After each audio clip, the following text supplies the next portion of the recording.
So, in the last recording that I made, I was talking about the similarities between different belief systems, like different religions. And in this video, I wanted to go back to what I was saying about the divinity of Christ because I just want to give my take on this. I try to, I'm basically just trying to go over what I see as the truth.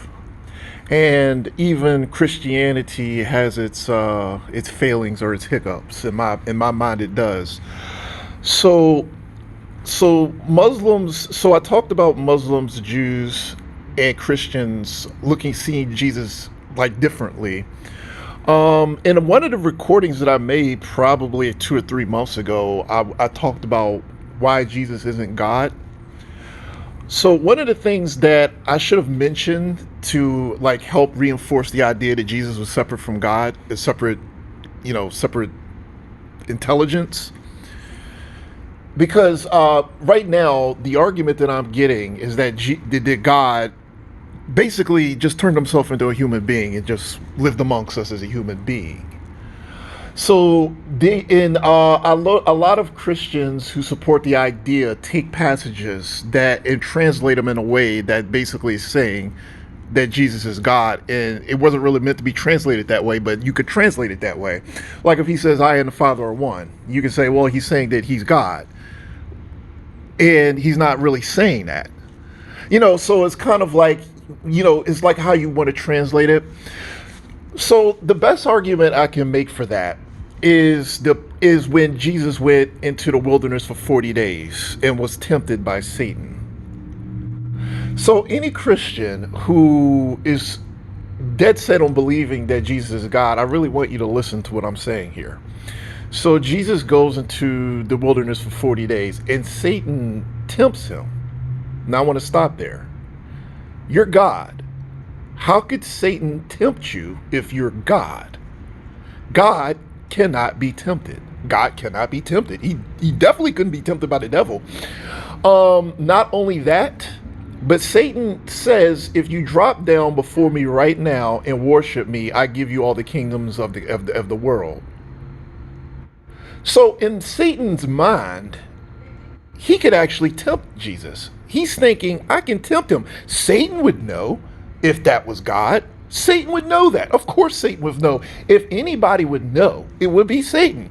So Satan already knows that this is not God. Therefore, he could tempt him into worshiping him. Now, if Satan thought this is God, then he would already know that there's no way that God would worship him. That would be impossible. So he wouldn't even bother. So the fact that Satan was tempting Jesus and tried to bait Jesus into worshiping him means that there is no way that Jesus is actually God. Because God cannot be tempted. God cannot be tempted. So here's what would happen if Satan was God. If Jesus was God, Satan would have just basically did nothing. Satan would have been like, well, that's God. So obviously he can't be tempted and he's not worshiping me under any circumstances because he's God. He would not do that.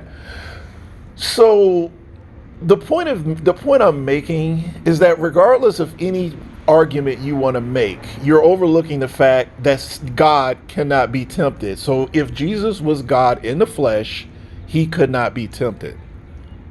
That's it. So Jesus is obviously connected to God in a higher realm of understanding to a point where him and God are basically the same type of being on some level. I just want to say that we cannot understand the relationship between the Father, Son, and the Holy Spirit because it's beyond human understanding. So God describes Jesus as his son. And that's how he describes him. So he's saying that he is a son and not him. He's not saying Jesus is me in the flesh. He's not saying that. So if God was to say, if Jesus was God, he would have been like, I'm God in the flesh. That's all he had to say. I'm God in the flesh. Like if it's your son, if you were to say, okay, this is me. If I clone myself, let's assume that I clone myself. I'm not going to call my clone my son. I'm going to be like, that's me. That's my clone. That is literally me. So the way Jesus refers to himself would signify that he is a separate intelligence with his own mind and whatever. So he is brought into the flesh. He's brought into the flesh, and he's become a human at that point, but he's still divine because he's still God's son, but he's in human form. And Satan saw that as a weakness and used that to tempt him. But regardless of whether he was human or not, God cannot be tempted. So the fact is, if he was God, he could not be tempted. Nor could God, under any circumstances, human or not, worship him. That could never happen. So I think that when you think about it, it's like if I was Jesus Christ and I was God in the flesh, I would tell people I'm God in the flesh. I'm God in human form, God in the flesh, but I'm God. So if you're saying that you're a son, you're saying that this is my offspring. So what does that mean to be God's son? Well, I mean, I think that, you got to remember, so any reference to God is, I mean, we don't understand how that relationship works, and that's the point. But you have to just keep all the facts in mind that he is literally saying, by calling him a son, he's saying he's separate from me. This is why the Muslims are not that far off. I think Christians bash Muslims, and, it's like, well, the Muslims are getting things wrong, but so are the Christians. I mean, if you wanted to be honest about it. So everybody, both sides are getting things wrong about Christ. So the Muslims will say he's a prophet. Well, he's more than a prophet. But then they also say he's not the son of God, which is true. I mean, he's not God, which is true. And he's more, but the Christians say he is God, which is not true. But like I said, I mean, there's a connection between him and God. I think that the connection, because he's the child of God, or they exist together,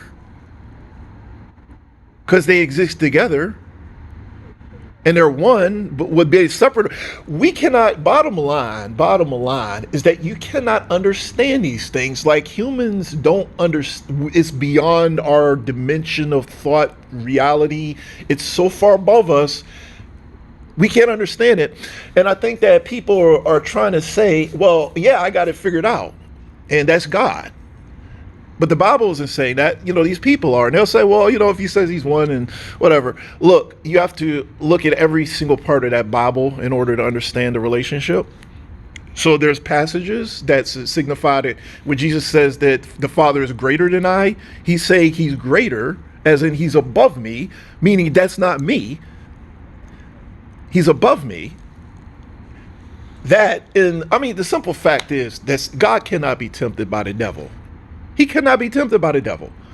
So if Jesus was God and he said, I'm going to make myself human, well, he's still God, and he still couldn't be tempted by the devil. He can't be tempted. And the devil would have already known he wasn't going to worship him. God is not worshiping the devil. You think the devil would actually think that God made himself human, came down here, and just was like, oh yeah, well, you're human now, so you're just going to worship me, and I'm Satan. You're going to worship me if I give you this. Like, that doesn't work. Like, that doesn't even work. I'm just like, no. I mean, I think we have to just be realistic. I honestly think that when you really think about it, it just comes down to God not being capable of being tempted by Satan, period, under any circumstances. I don't think God can be tempted by Satan. I think that anything outside of God can be tempted, because everything outside of God himself, God the Father, possibly, has free will and can do whatever it wants. It's so complicated. That's why I want to say that I don't have the Holy Trinity completely figured out to the point where I can explain it.